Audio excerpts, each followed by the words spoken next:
But if you're not that knowledgeable in it, or, and you're not that confident in it, it could end up derailing you too soon.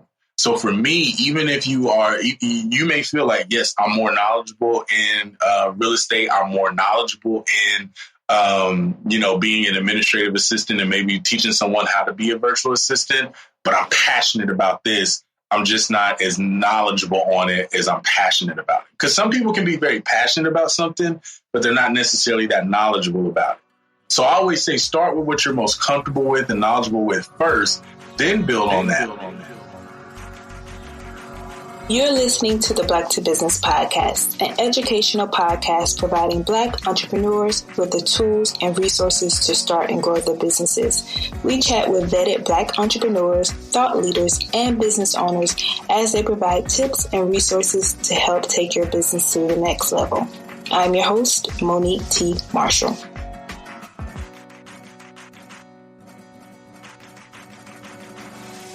Hello and welcome back to another episode of the Black to Business podcast. I'm your host, Monique T. Marshall, and today we're exploring how to turn your ideas and knowledge into profit.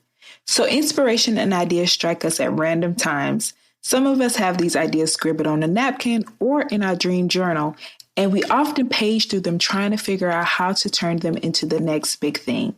The great thing about our day and age is that your ideas can become something great. Technology, or rather the internet, affords us endless doors of opportunities to explore infinite creative ways to execute our grand ideas. In today's episode, we take you down a path to fully understanding how to get started on that hot idea with the little that you do have. Our guest today unpacks how we can take our ideas and truly transform them by tapping into the greatness of social media, the basic steps of how to start exploring your idea, and most importantly, introducing it into the market. In conversation today, we have Goerge Pitts, a business strategist, real estate investor, and wealth building enthusiast who teaches people how to turn their passions into profits. So let's get into it.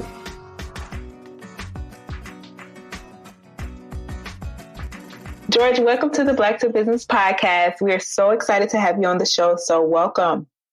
Thank you so much for having me. I appreciate you.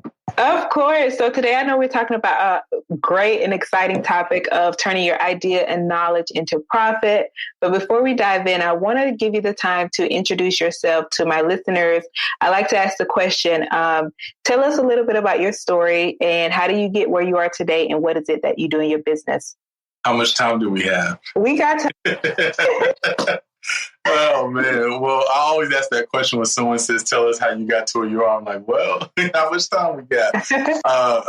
But first of all, again, Monique, thank you so much for having me on the show. I definitely appreciate it. A little bit about me. My name is Goerge Pitts. I am a business strategist.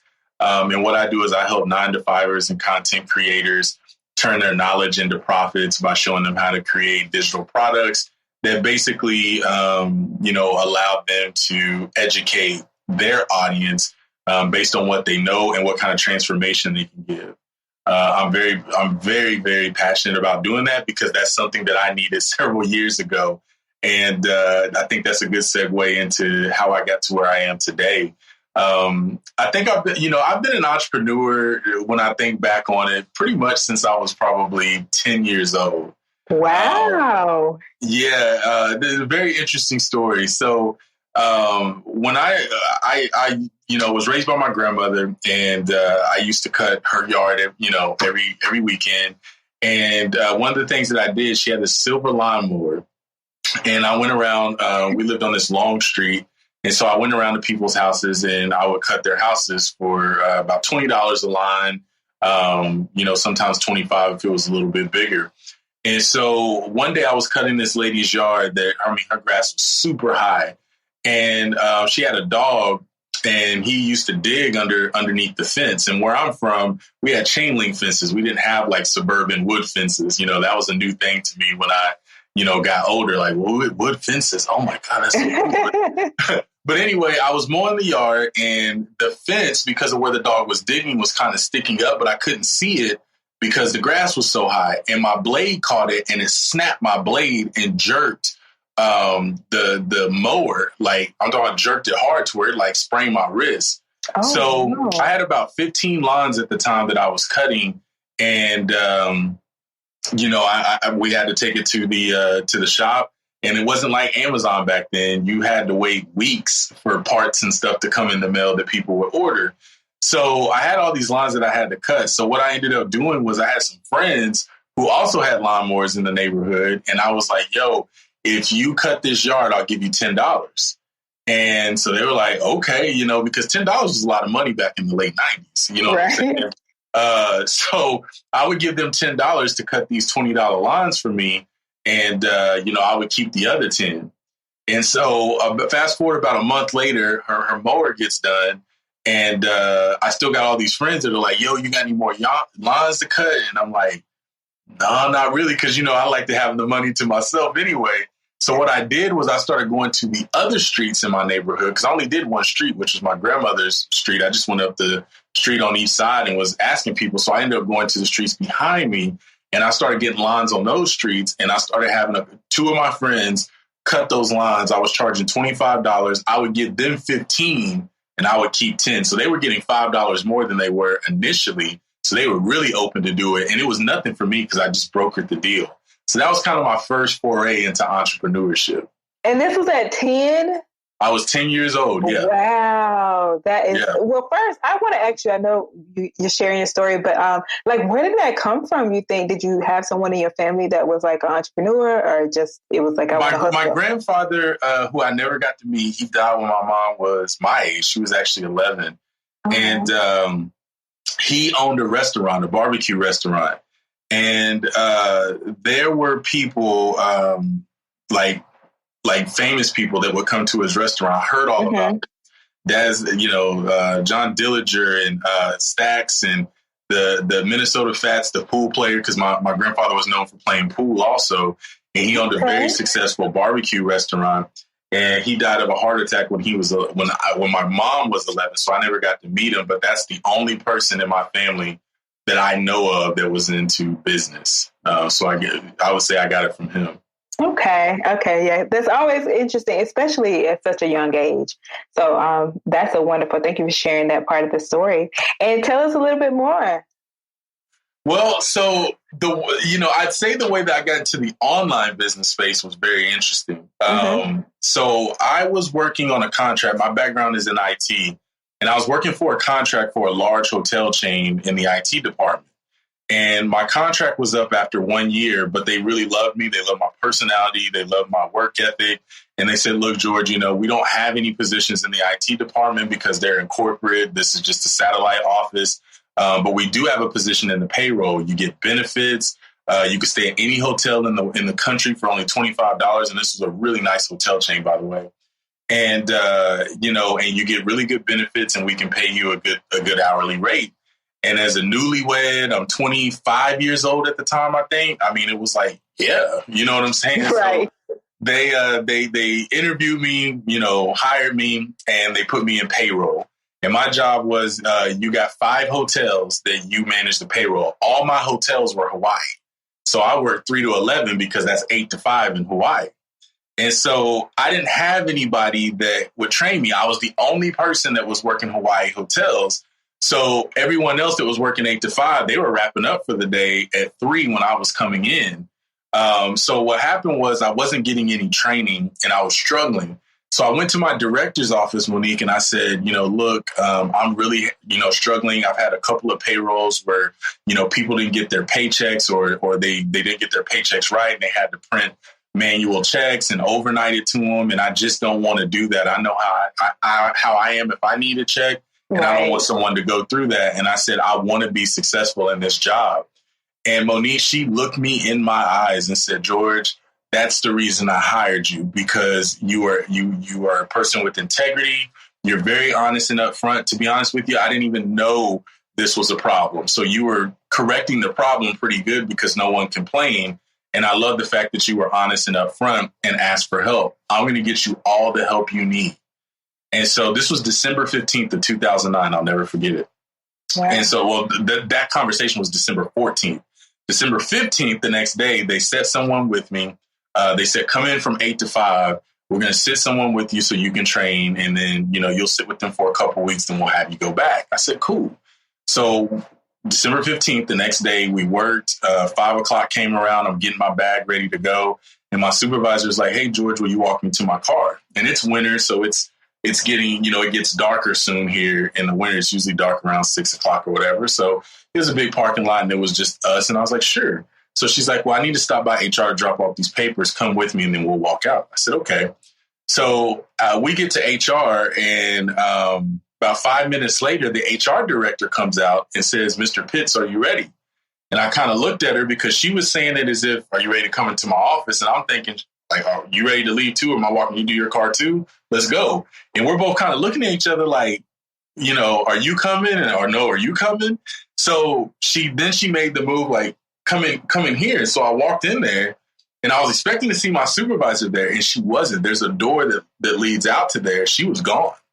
So we sat down and she says, okay, so I understand that you guys decided it's best to mutually part ways. And I said, what? And she's like, yeah, I understand you and your director had a good conversation yesterday and you decided that you were going to finish up. You were going to make today your last day and you're going to take on another opportunity. And they felt that was good as well. And they've accepted your resignation. I said, I have no idea what you're talking about. I think you got the wrong person. And so she's kind of looking at the paperwork and she, you could tell she's frustrated. It's the end of the day. She's probably ready to go home too.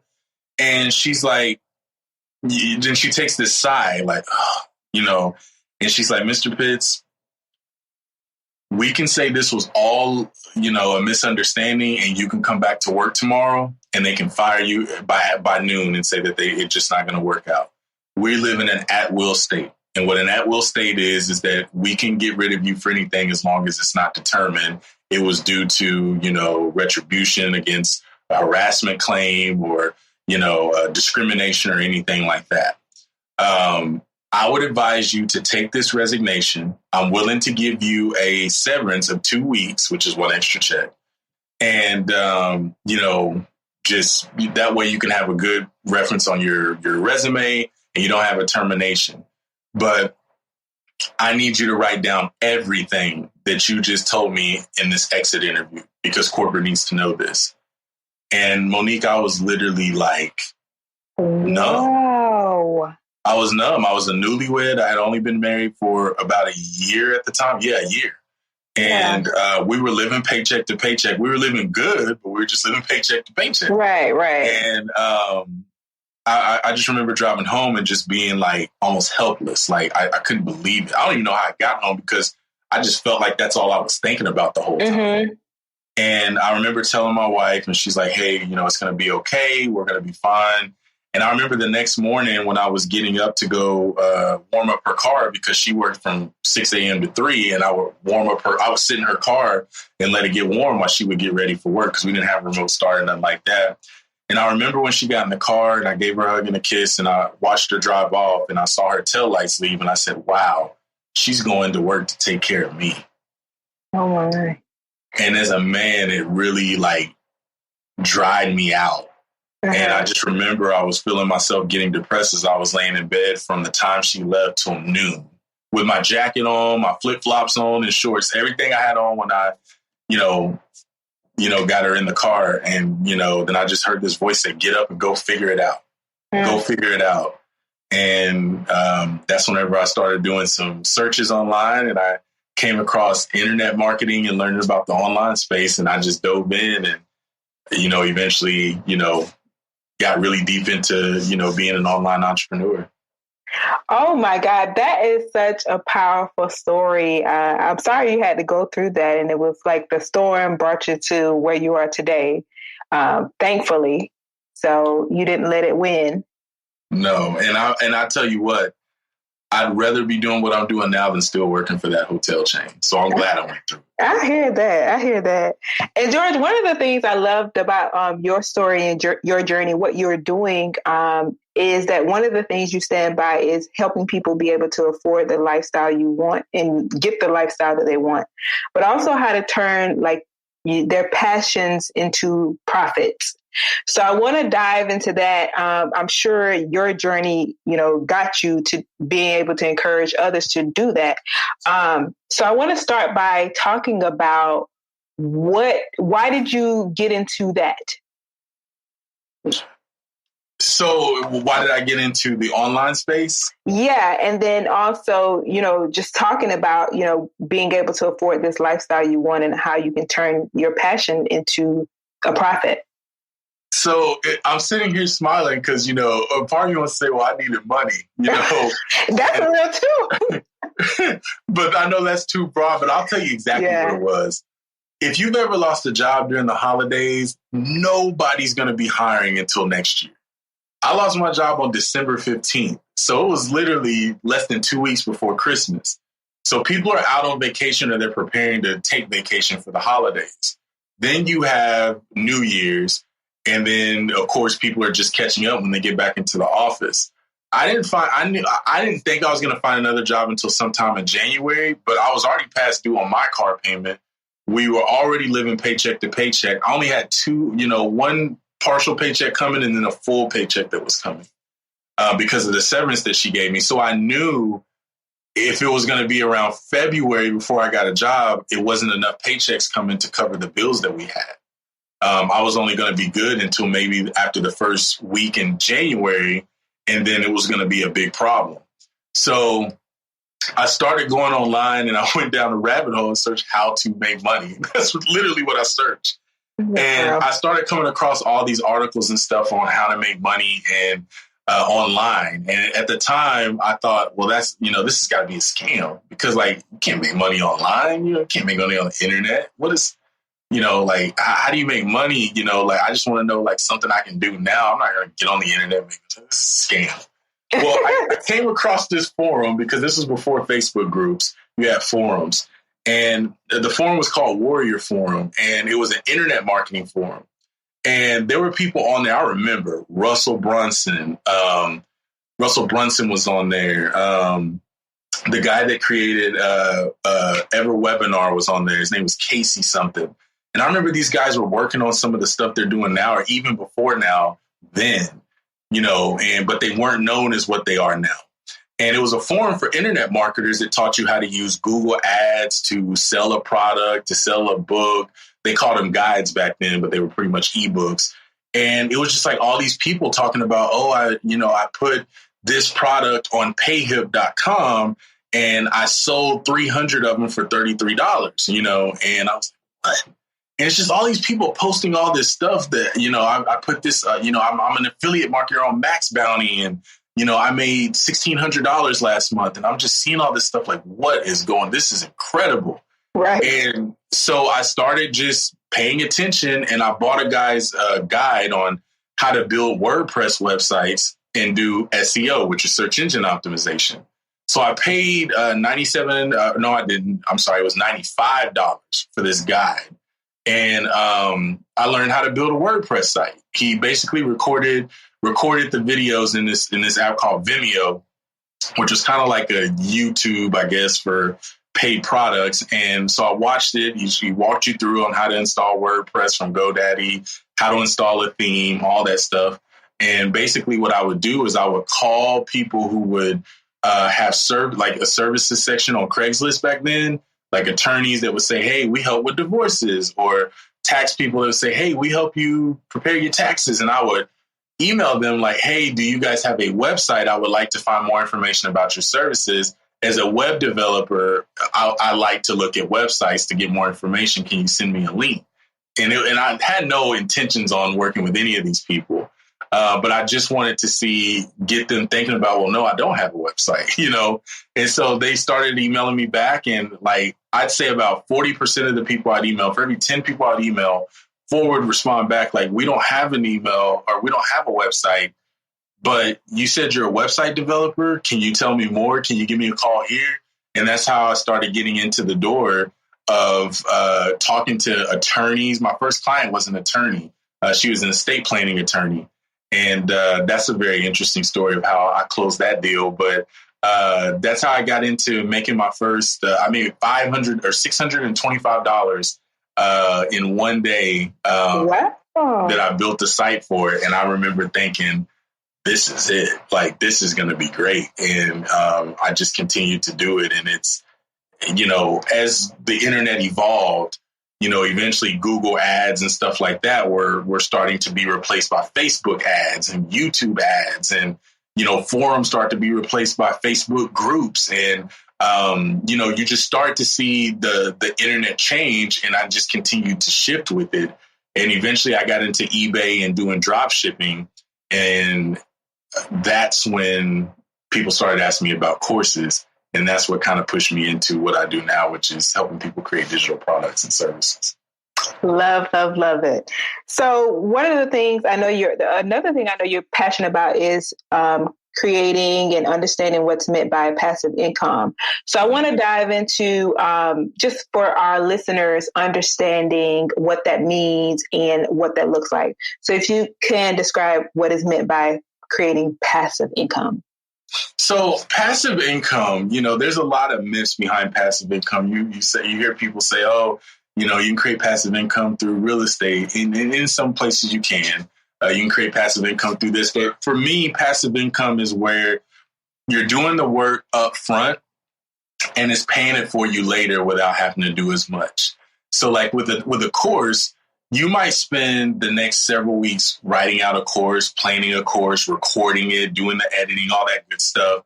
But when you finish doing that course, as long as that information is relevant, you can sell that course for years and years to come. Not to mention, you never run out of inventory because it's basically a product that can be duplicated by anyone. Or can be viewed by anyone and sold as many times as possible. So that's my idea of passive income, is where you're creating and doing something up front that can be easily duplicated without your involvement. So I can write a course, create it, record it. I can put it out on my course platform, set up all my systems to where someone can click on it. They can buy the course. It gets delivered to them. They can watch it. They can give a review. They can pay for it, all that good stuff. And I literally don't have to be involved. That's passive to me. And that's a very, very powerful way of building, wealth, because the less you have to do to earn your money, the more you can do to earn more money. And of course, the more money that you make, the more that you can invest and the more money that you build for your future. So that's my idea of passive income. I love that. I love that because, what I hear also is that because oftentimes I find that people feel like they have to work super hard for everything, and then they don't recognize the work or the things that they already know. So when I think about like when you say like creating a digital course or something like that, it's like understanding that these are some things that you already know how to do and you're just teaching others how to do it. So I want to dive into, I'm pretty sure people are asking like, okay, is this meant for me? I've been thinking about doing something like this, but how do I know what I can turn into a passive income? Any tips or ideas around people defining or identifying how they can do that? Absolutely. So, I tell everybody, Monique, this is such a great question. I tell everyone that you have something that someone else is trying to learn about. So whether if you're an IT professional and you've gotten into IT, most people in the IT field can get into it without a degree, but many people don't know that. So if you're in that field, you can literally teach people the basics and the foundations of information technology from, cloud engineering or compute or anything like that. A real estate agent, they get asked the same questions all the time. What do I have to do to be a first-time home buyer? What does my credit score have to be? What's the process like? They get asked that probably so many times a day. So they could literally create a first-time home buyers course that could allow them to basically send people to that. And that's something that they could be, that could end up being passive income. It could talk about the tips that they can use to fix their credit, to get their credit score to where they can qualify for an FHA loan. It could teach them the difference between an FHA and a conventional loan, how to find the right lenders, how to find the right, place to live, what kind of searches to do, like so much that they can do. So what a person has to do is figure out what they're passionate about and what they're knowledgeable about. Those are the two things I tell people to look at all the time. What are you passionate about?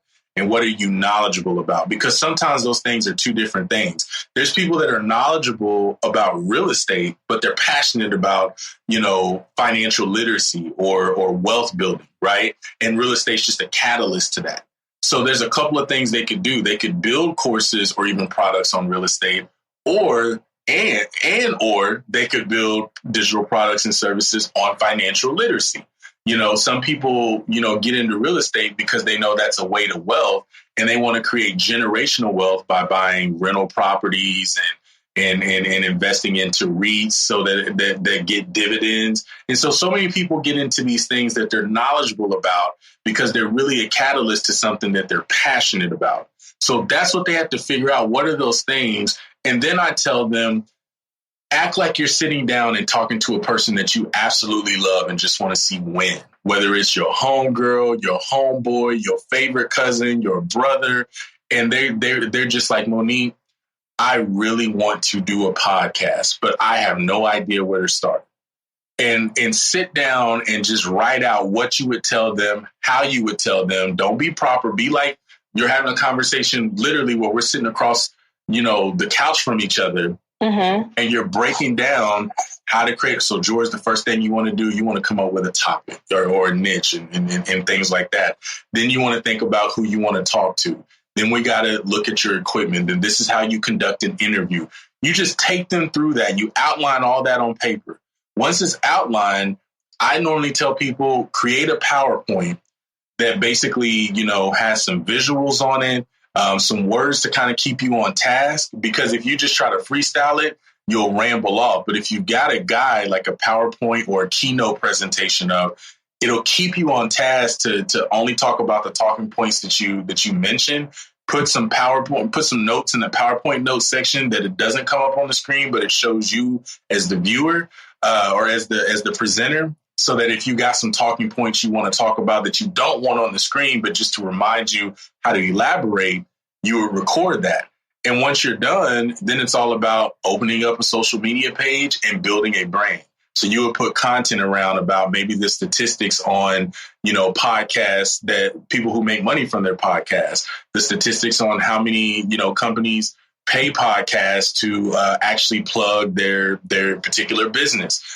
You put things out there to attract people to the idea of podcasting. And then after you built that trust, you built that bond, and you showed your knowledge in that particular area, then you start working on making an offer for the course or the book that you created to your audience that you've been nurturing for a period of time. And that's how you start to build a profitable brand that creates passive income and allows you to build your own economy. See, George just gave us free game from end to end on how to get this thing started and how to start monetizing. So noted. I want to go back to something you mentioned about the passionate about versus the knowledgeable about. So just to clarify now, are you saying that people should do things that they're passionate about versus knowledgeable about? I think people should start with what they're most confident in. Okay. So maybe you are passionate about wealth, but you may not be as confident about it. So someone may be like, okay, I'm in real estate. I do real estate, but I'm very passionate about wealth building, stocks, and things like that. But if you're most knowledgeable and confident about freestyling and speaking on real estate, that's one you want to start with first, because you're going to get a lot of questions. You need to be able to come up with content. And while you're doing that, you can continue to educate yourself on what you're passionate about until you become comfortable to talk about it more. But I do think that people should start with, and a lot of people are different. They say, oh, go with what you're passionate with, or go with what you're most, what you feel you're most happy about. But if you're not that knowledgeable in it, or, and you're not that confident in it, it could end up derailing you too soon. So for me, even if you may feel like, yes, I'm more knowledgeable in real estate. I'm more knowledgeable in, being an administrative assistant and maybe teaching someone how to be a virtual assistant. But I'm passionate about this. I'm just not as knowledgeable on it as I'm passionate about it. Because some people can be very passionate about something, but they're not necessarily that knowledgeable about it. So I always say start with what you're most comfortable with and knowledgeable with first. then build on that. A lot of people don't know this, Monique, but I'm about to put you on some serious game. Okay. I started out in my brand as the eBay guy. I was most knowledgeable about eBay. So my first course, me building the brand of Mr. George Pitts, it was built on he's the eBay guy. He knows all about eBay. He knows all about drop shipping. That's where I made my claim to fame in the online space. But I was passionate about building passive income and wealth because I had done it with building websites, and I took that money and put it into eBay. Then I took that money and put it into stocks. And then, I was teaching people how to do eBay and teaching people how to build websites like that, people that I knew, but I didn't feel as confident about teaching people online about websites because I had started outsourcing it. So I wasn't as fresh in it. But the thing that I was very good at that I did on a daily basis from top to bottom was eBay. So that's where I started. But no, a lot of people don't know that about me because now they look at me as like he's this business strategist that teaches people how to create passive income and create their courses. This is what I've always been passionate about, showing people how they can make money that builds passive income. But I wasn't as confident in showing someone how they could do it without eBay because I was like, I didn't know how to help a person find their niche. I didn't know how to help a person create a course because I was still learning all that, even though I was passionate about helping people take what they know to do it because I found, oh, wow, this really works. I had to start with what I was most confident in and what I was most knowledgeable in that I could talk about on demand or answer questions on demand without feeling like I need to go do a Google search and potentially make myself look more foolish than I was because I answer it wrong because I don't fully. It was very, very, I was, very passionate about what I'm doing now, but I was more knowledgeable in eBay. You see what I'm saying? So that's where I had to start. Yeah. But eventually, you don't even know me as the eBay guy. A lot of people don't even know that's what I used to do, and I was a killer on drop shipping and e-commerce. But I don't even do that anymore because I'm doing what I'm passionate about now. But that allowed me to get in the arena, build a name for myself, and eventually slowly transition into the thing that I was passionate about. George, I thank you for sharing that because I'm pretty sure people are guilty, even myself included, of, sometimes we think like, oh, I can't start now because this is not what I want to do, but I don't know enough. So I'm going to just wait till I know enough. And then if I start with this thing, people are just going to know me for this and I can't switch. But you're saying, and I hear others say as well, is like, just because you start here doesn't mean you have to end here. And I think that's getting over that hurdle of thinking that first, because some people are like, I just want to be known for this. Right. And, because of that, it puts people in a very bad position because you end up losing your audience too early in the game. Because when you're passionate about something, but you're not necessarily knowledgeable in it, you only get one time to make a first impression. So if I was to build a brand on podcasting, and I have a podcast now, it's been a minute since I've fired it up, but I started talking about it because I feel that I'm passionate about it. Let's just say I'm passionate about it. So you start following me. I got in my bio on the podcast guru. I teach people how to create 6-figure podcast brands or whatever, because 6 figures is the buzzword. Right. And so you're following me, right? Because let's say that you're making 6 figures and I'm saying, oh, I can show you how to make $500,000 and maybe you're making 250. And you say, well, man, I want to learn how to make 500. And I start talking about all these things and you're like, that ain't right. You know what I'm saying? But I'm going to keep listening because he made $500,000. I only made a quarter. And then as you watching me, I start to lose you because the content I'm putting out isn't all the way there. The recommendations I'm giving people are like not even like used in the podcast industry anymore. I'm recommending like platforms that aren't even around anymore. You know what I'm saying? And before you know it, you're like, yeah, I got to unfollow this guy because he made $500,000, which I have no idea how unless he's capping. But I know the information he's giving out, that is not correct information, and I can't continue to support this person. But think of how many people that are just like you that have podcasts that might have been following me because I said, I can show you how to make $500,000 in podcasting. And they have those same thoughts too. I've lost my audience too early in the game. So if you see me 6 months down the road or a year down the road, and I'm talking about, I built this Facebook ads agency and I can help you make $500,000 in your business, you're going to be like, boy, bye. You know, that's so true. Yeah. And I could be dope at Facebook advertising at that time, but because you guys got such a sour taste in your mouth from something that I was initially introducing myself to the marketplace with, that could leave a sour taste in your mouth for something that I could potentially be good at, but you don't even want to hear it because you spent 3 months, 6 months listening to me, and I gave you nothing to put you towards the path of a $500,000 podcast. And I was suggesting things that weren't even like right in that particular industry. Yeah.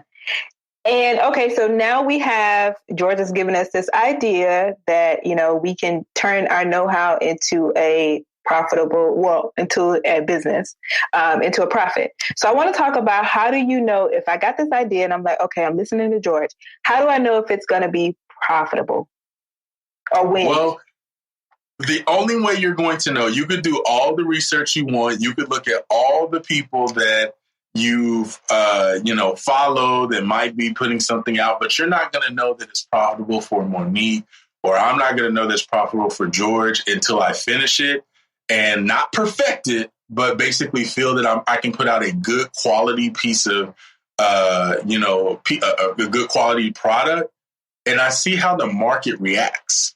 So many people, they say, yes, I believe in SWOT analysis. I do. But at the end of the day, you can SWOT analysis yourself out to where you don't even try because, you just don't see enough of what you feel is comfortable for you to make the move. So how you're going to know it's profitable is very simple. Is there a market for it? And as long as you see at least, 2 people or more that are in that same market producing something similar, doesn't have to be exact, but similar, there's a market for it. If they got high engagement, they got a good amount of followers, they're known, there's obviously a market for it. So we know that. The second thing is there a problem that this solves? Meaning that, are there people who need to know how to start a podcast who's never done one before? Yeah. Are there people who need to learn how to leverage what they know and turn that into a digital product to make passive income? Yes. Is there people that need to fix their credit but are tired of paying people to fix it for them and they get no results? Yes. So if you can answer yes to, is there a problem that what I'm about to put out solves, and it's a clear problem with a clear solution, it will be profitable. Because at the end of the day, everything that we spend our money on fixes a problem. When we order something off of Amazon, whether it's batteries, whether it's a case for our phone, whether it's vitamins, those are things that we are getting that solve a problem.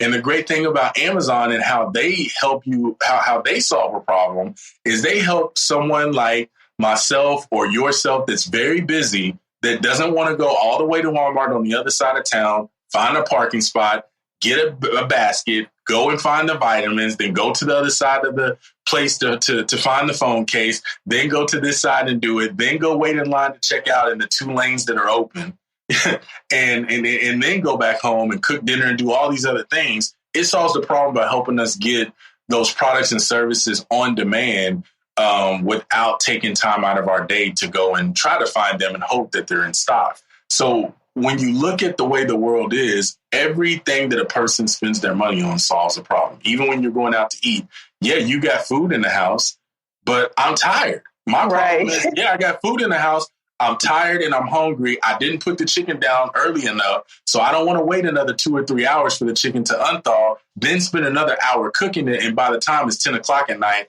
I still got to brush my teeth, wash my face, and get ready for bed and get up and do it all over again. So restaurants solve that problem.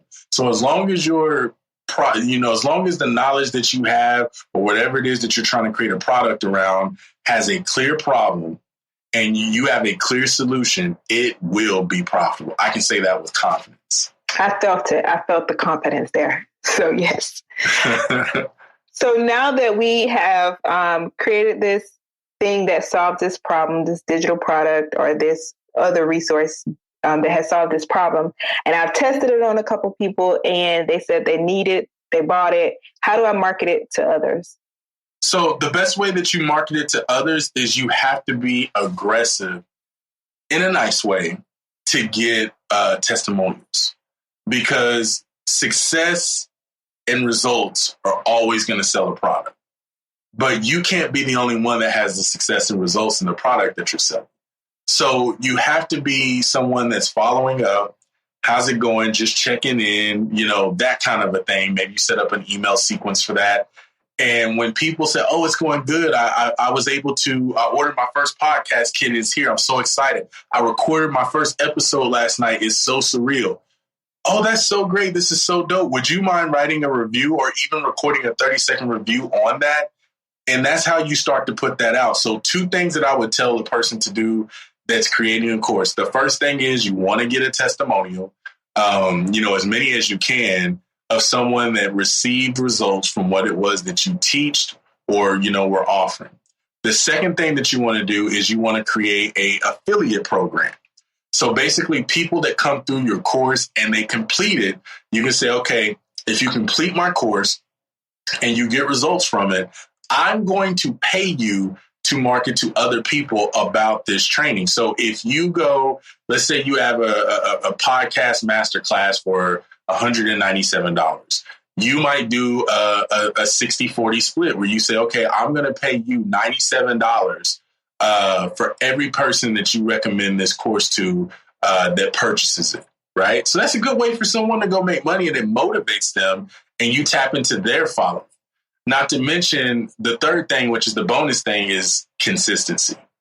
Because if you had 10 people or 5 people, however many people buy it when you first launched it, double down on what you did leading up to that launch, which was probably good content, going live, showing tips and tricks. Double down on that, because you're going to get a new following every day. You're going to get a new follower every day, a new group of people every week, a whole bunch of people every month.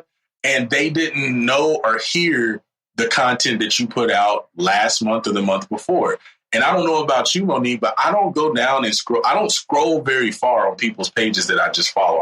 You got 3,000 posts. I'm going to probably look at 30 if they're good, and I'm good. You know what I'm saying? I'm not going to go look at the last 100 posts. So we got to learn how to repurpose that. But if you do those 3 things, you will continue to build this, what I like to call an economy for yourself that's literally just cycling everything through, and you literally have an automated evergreen business that's always, promoting whether you're available or not. And, that's a good point, because also I think that one of the things you mentioned, and I hear you say within all of your answers, is like, consistency and people giving their best as if it's for me the first time visiting your site. And I think sometimes people can get discouraged when they don't see the results that they want. So what advice do you have for those who may like, oh my God, I've been putting in all this work and I'm still not seeing the numbers that I want? You're not, let me just put this to bed now. 90% of you listening to this are not going to see the numbers you want in the first maybe 2 or 3 months. So let's just get that out the way now. Some people, when they hear that, they automatically shut off, because we've been conditioned to feel that if you don't, you should get paid no more than 14 days after you've worked. You know what I'm saying? So that's what people are so used to. Like, okay, I get paid for, every 2 weeks that I work. And so what I tell people is that you have to concentrate on what you want the end result to look like 6 months from now. I always say that. What do you want? Where do you want to be 6 months from now when you launch? I want to be making at least $3,000 a month. I want to have at least, 10,000 followers and all that stuff, right? Because people come to me for strategies all the time for their business. So we develop a strategy that we say, okay, you need to follow this for the next 3 months. And then we'll have a check-in to see how close you are to that goal, how close you are to the 10,000 followers, how close how much engagement are you getting from the time that you started this brand to now? Are you engaged enough and people are asking the right questions to where is it time to drop your course? Is it time to drop your book? So we could set those expectations up front. One of the reasons, Monique, that I don't post a lot of my numbers as far as how much money I make, or saying, here's how I did $2 million last year, or something like that, is because I don't want people thinking that that's going to be the result for them. I've got more followers than most of these people. I have more email subscribers. So I can go and make $20,000, $30,000 in a month because I have the infrastructure for it. But if I'm telling you, this is how I made $20,000 in 1 month, and you take my training and you don't see those results after 30 days or even 45 days, you might get discouraged. So I think, it's setting those expectations up front that you're not going to see the results that you want, at least 90% of the people, in the first 90 days. You're just not. It's not to say that you're not going to get followers. It's not to say you're not going to get sales, but you're probably not going to see what you are expecting to see if your expectations are not controlled up front. That's why I think being realistic with what it is that you expect to get versus what you want to get is so crucial, because it allows you to manage those expectations to where even if you might exceed those modest numbers, it's going to give you more confidence. But if you don't, it's not going to discourage you.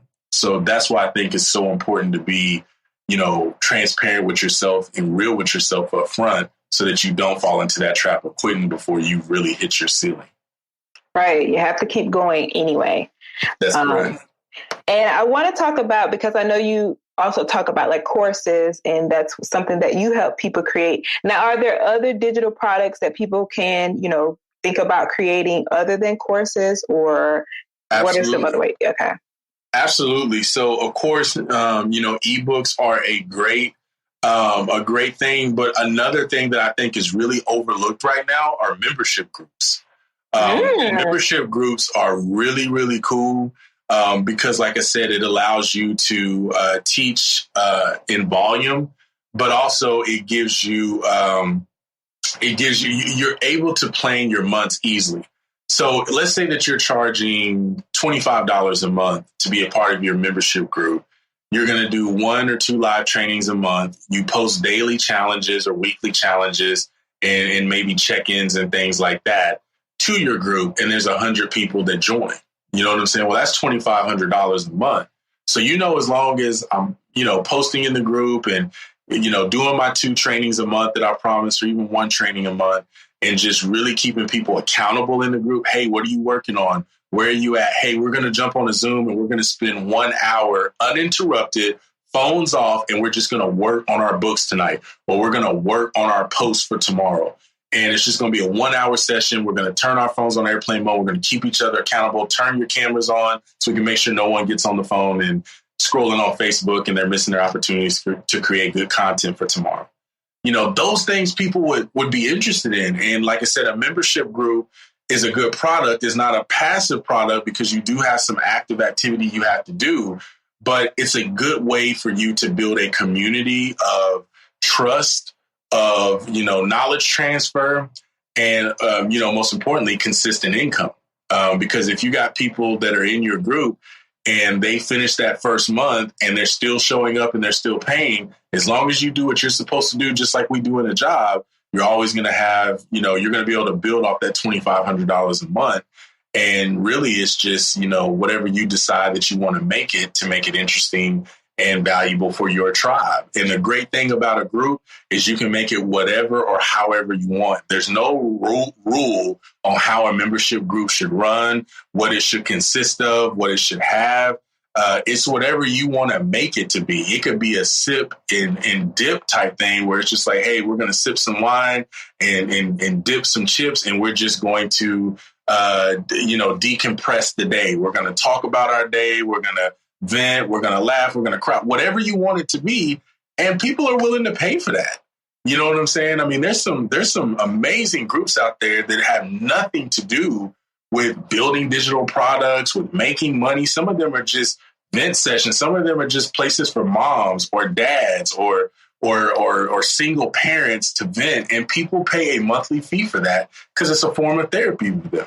So I think membership groups is a hugely overlooked, business line that people could tap into if they built a brand on social media. Yes. And people, like you said, people want a community and they also want accountability. And Yes. It's best also to be around like-minded people when you're creating these things. So I love the idea of membership. And like you said, ebooks. So you got memberships, ebooks, and courses. These are all ideas that you can start your digital business. And the beautiful thing about it is it moves into the mission of you encouraging people to live a lifestyle that they want. And also, I feel like you can operate anywhere, honestly. Yeah, absolutely. I made a post about this the other day. Uh-huh. As long as you got internet and a phone or a laptop, you can make money from anywhere in the world. Right. Because like I said, all it takes is a Zoom call, right? All it takes is Zoom and, some type of device. And as long as you got a device with a camera on it, you can make money from anywhere in the world. So whether you're in Fiji or Australia or Europe, Mexico, New York, wherever, as long as that hotel or that island you're staying on has got some form of Wi-Fi, you can make money from there. So it's all about just putting yourself out there, building your brand, and allowing you to build what I like to call a vacation lifestyle, which is something you don't need a break from because your lifestyle is going to always run, your income's going to always go, and you're not in a position to where you need a break from the work. Your work just goes wherever you go. And it's work that you enjoy. Yes.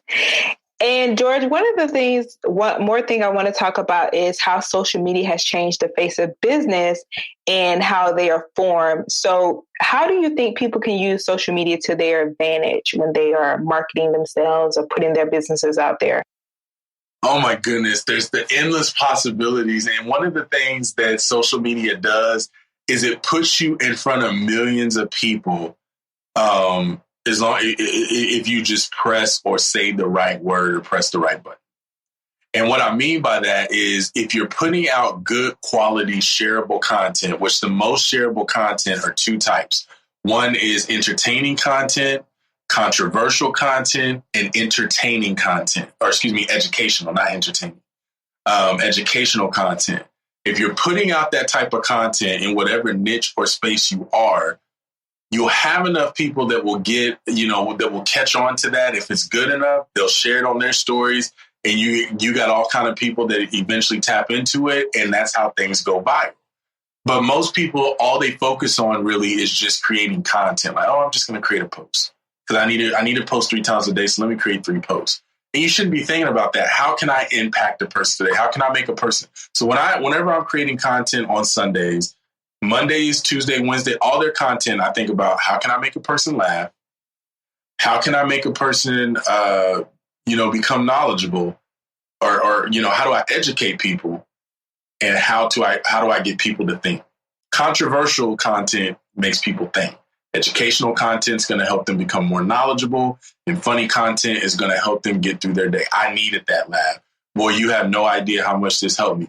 And when people share it, a lot of people that are at work that day that are going through the same thing, just got cussed out by someone in the call center, they're going to feel that too. So I think if you use social media to pour into people, social media will pour back into you.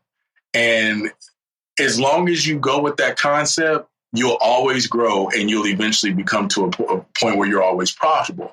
But the majority of people, they go on social media and they're always thinking about, I want social media to save me. I want social media to make me lots of money. I want social media to give me the lifestyle I want. They never think about what can I bring to social media that's going to help someone today, because it only takes one person to impact. And then that person manifests themselves into thousands or even millions of other people. Yes, there's only one Monique, but there's not a lot of people there's a lot of people that think like Monique, that enjoy the same things as Monique, that are going through similar things as Monique. And if I can get through to you, I can get through to all the other Moniques named Tiffany, Keisha, Jennifer, Michelle, or whatever else. But that they act and talk like you or react like you, I can impact those people as well. And it can literally, just change the whole dynamic of your business. But you have to be thinking about the ideal person that you want to work with or that you want to impact. And then you need to think about how can I impact them 3 times a day? Because I normally tell people post at least 3 times a day. I do. And then social media, like I said, if you pour into social media, which is, the community, social media will pour back into you. Yeah, being intentional about your posting. And now you have to tell us, how are you scheduling time to post 3 times a day? Like, give us the sauce. Oh, yeah. So on Sundays, I create all my posts. So Sundays, I get up, we get ready for church. We do our thing. And my wife knows, okay, from 2:00 till 5, I need to be in my office and I need to, have my head down. So, her and my son, they either take their naps around that time or they're doing their thing. And I think about, what do I want my outcome to be for the week? Whether I want to grow my audience, whether it's a training that I'm going to be promoting or a course I'm going to be promoting. What is the outcome for the week that I want? So let's say it's to grow my email list. And I have a product, a lead magnet, a free offer that I'm going to be giving to people to grow my list. So Monday, what can I post on Monday that is tied into this free product? Let's just say it's a guide on tips to fix your credit. Okay. Well, what can I post on Monday to make people laugh about credit?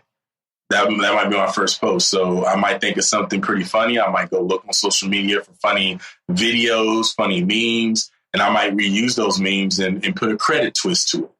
My second post, of course, is going to be, okay, how can I educate people?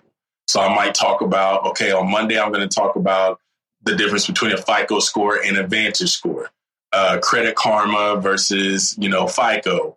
Why you should never dispute online might be Wednesday's post. So every day I'm writing an educational post, which is my second post. So I need to write 5 of those. The third one might be controversial. If you don't fix your credit, how are you going to expect your kids to learn about good credit? Unpopular opinion. We understand that schools should teach about credit and personal finance, but if we're being real, those things should be taught in the home first. What does it look like your kids coming home teaching you about how to handle your paycheck and your credit as the adult and the provider, right? So those are controversial topics, but it's also topics to make people think. So I'm creating, all my funny posts, 5 of those, 5 educational posts, and 5 controversial posts. Right. And once I have those out, I go to my content calendar, which is just a Google spreadsheet. And on the Monday column, whatever I wrote, whether it's going to be a Twitter post, which is what a lot of my posts are, or it's going to be a reel, which I've already recorded, I'm going to put in there, what's the post? Twitter post on XYZ, video posts on XYZ, meme posts on XYZ. So I know exactly what those are. I save them on my Google Drive. Google Drive, what I normally do is I have a folder called content. So I have like 2021 content. And then there's like a June, July, there's a folder for each month. And then, I'll have a folder within June that says, or July that says, okay, this is July 26th through July 30th post. And so I've got it all organized. So I know exactly what I'm going to post every day. I'm very intentional on it, and it's not going to take all of my time. If I'm busy on Monday or Tuesday, it only takes me 5 minutes to open up my phone, go to Google Drive, tap on the thing that I'm posting, hit save on my phone, and then post it on there, copy and paste my caption that I have underneath it, and go on about my day. Engage as I can. When my 4 hours is up, I know, okay, I need to post my second post because I post about 4 to 5 hours apart. And I go back to Google Drive, click on that second post, copy and paste the caption, go on about my day. And as long as I do that, I don't run into any issues. It's when I don't do my content planning and I'm trying to do it on the fly where it becomes a hassle. It becomes frustrating. My content doesn't hit as well. It's off and on. And I notice it, you know what I'm saying? Because I'm like, man, I should have planned this week. But instead, I decided I wanted to go do this or I wanted to go do that. I started playing video games. So that's why I made it a point now, Monique, where I only watch TV one day a week and it's on Sundays. And I cannot watch TV until I've gotten my work done for the week and I've got all my content planning. If I don't finish my content planning, I don't watch TV. Yes, that is discipline, and I love it. And I love that you were giving us your tips on content planning. I was writing notes over here, so I wrote down laugh, think, and learn. So those are some ideas around content. So I'm definitely taking notes. Awesome. Yes. And let's talk about your book now. I know you have a book, Monetizing Your Skills Through Live Streaming. What are the key takeaways from the book, and how can this relate to individuals in the digital age? So this was a book that I wrote when there was an app around called Periscope.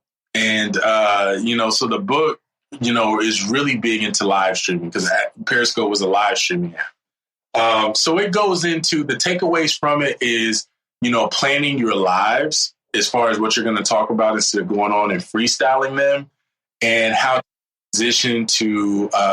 transition to an offer, whether it's to tell people to go and download your free guide, whether it's telling people about your product that you're trying to sell, or about an upcoming webinar or training that you're doing.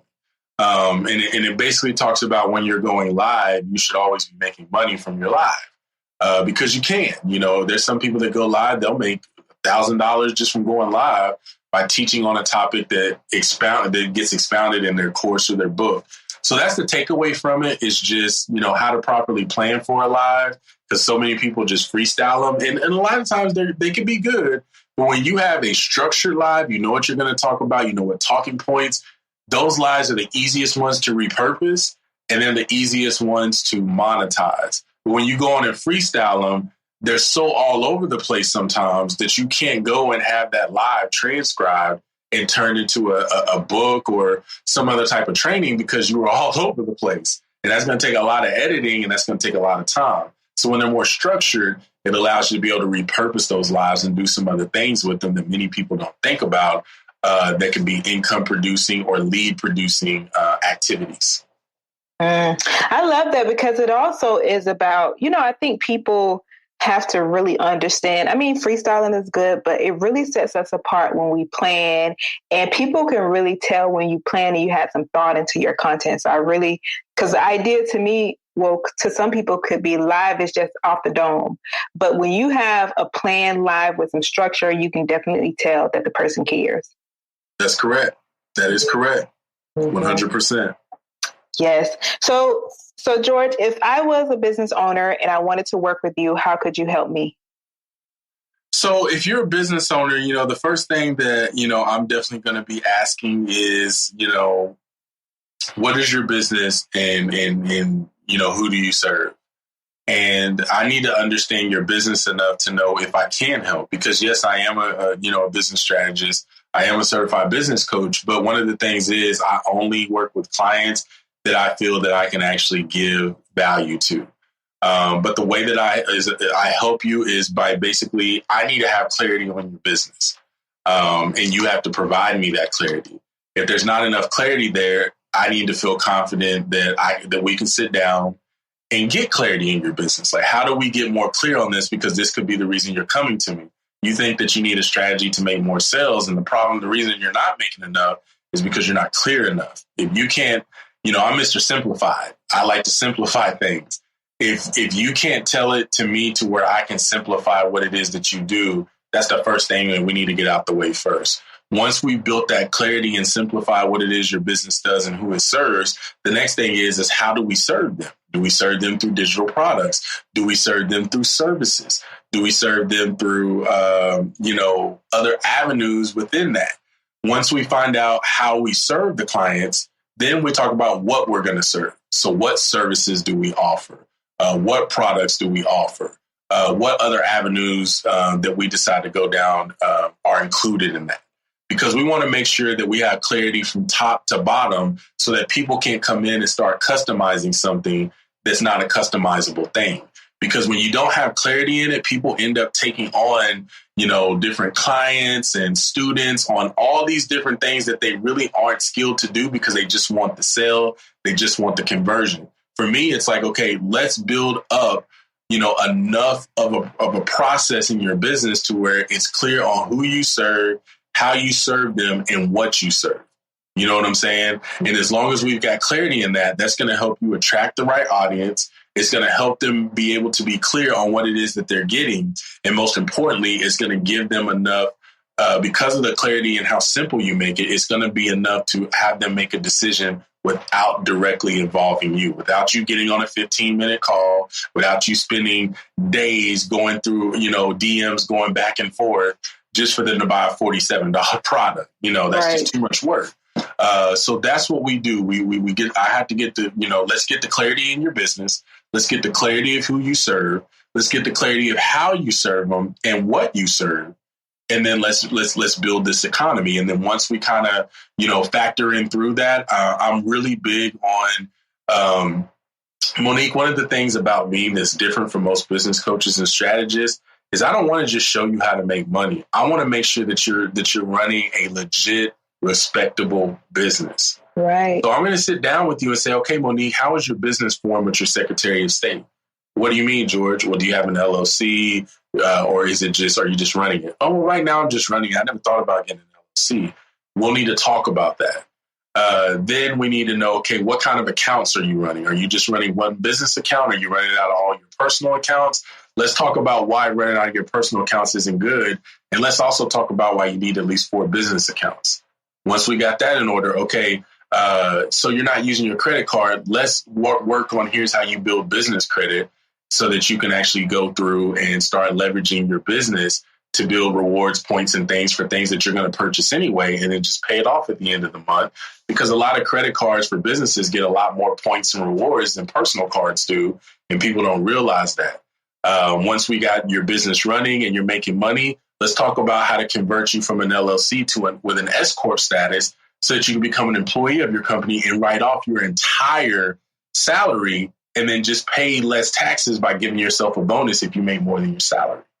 So a lot of people don't know that about me, but I'm very, very, very big about running a good structured business that allows you to keep the majority of your money, that allows you to have clean money and just a clear picture into your thing, because that's how you're going to be able to, get access to big funding. That's how you're going to get these big partnerships with other businesses. I just got invited to speak with the University of Arkansas recently to talk about this kind of stuff to their Black student athletes.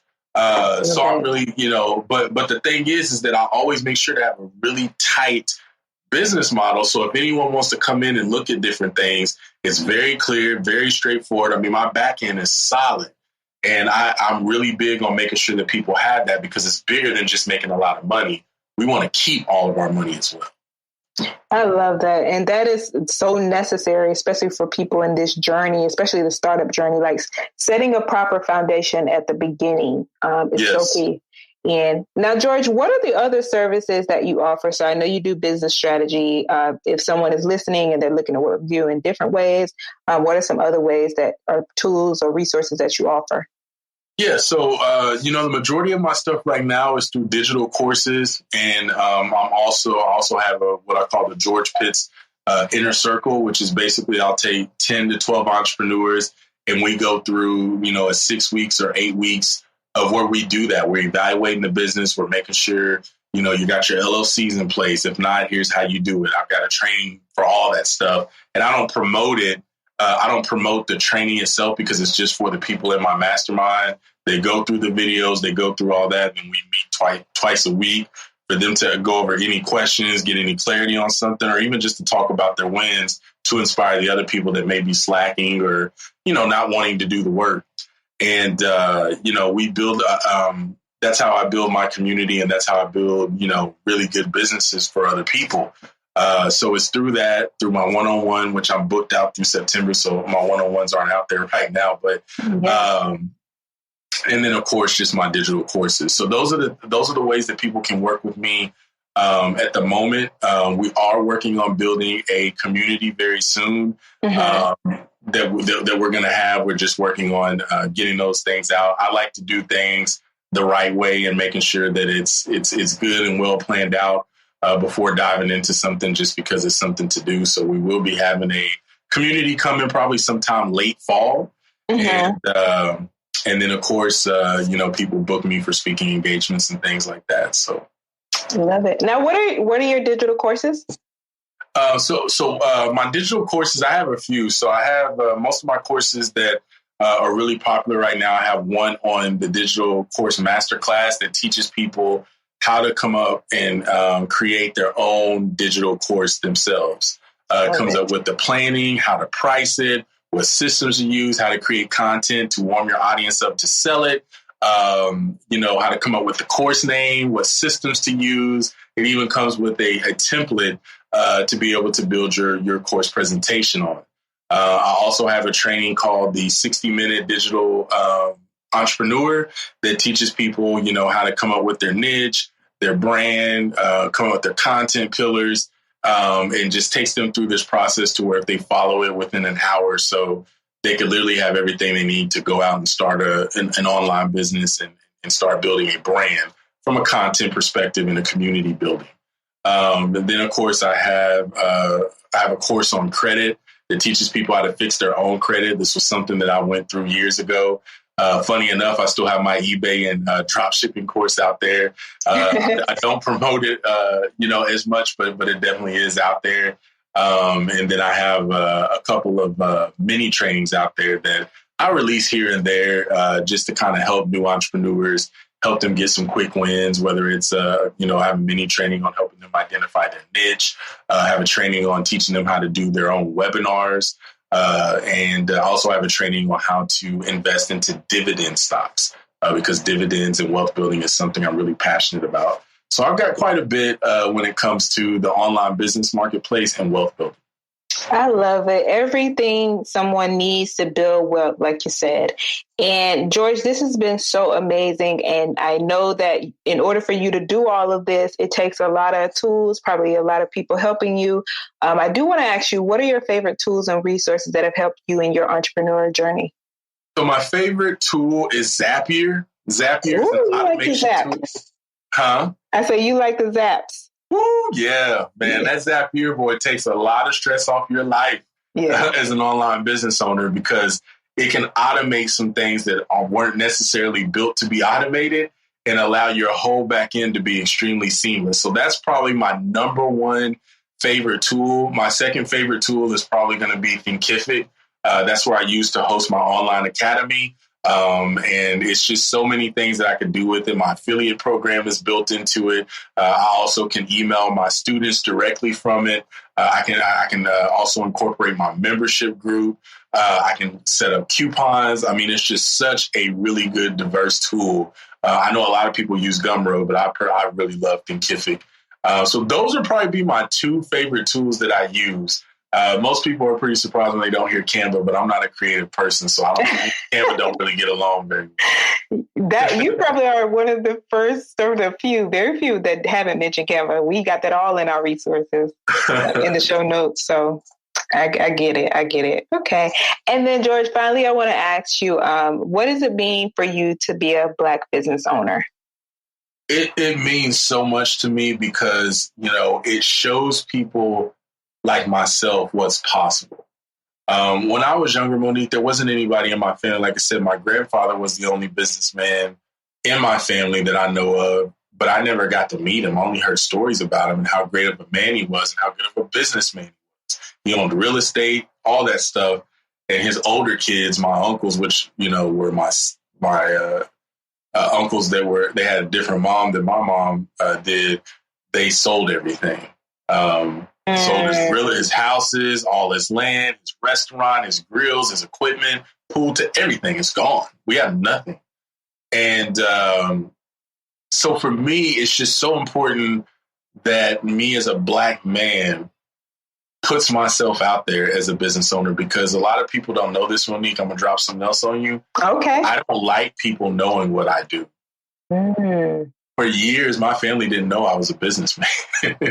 Wow. And it's funny because, I've always just been a private person, and maybe it's just because the way I was raised, because, we were taught, don't talk unless people are, asking you, or unless you're spoken to.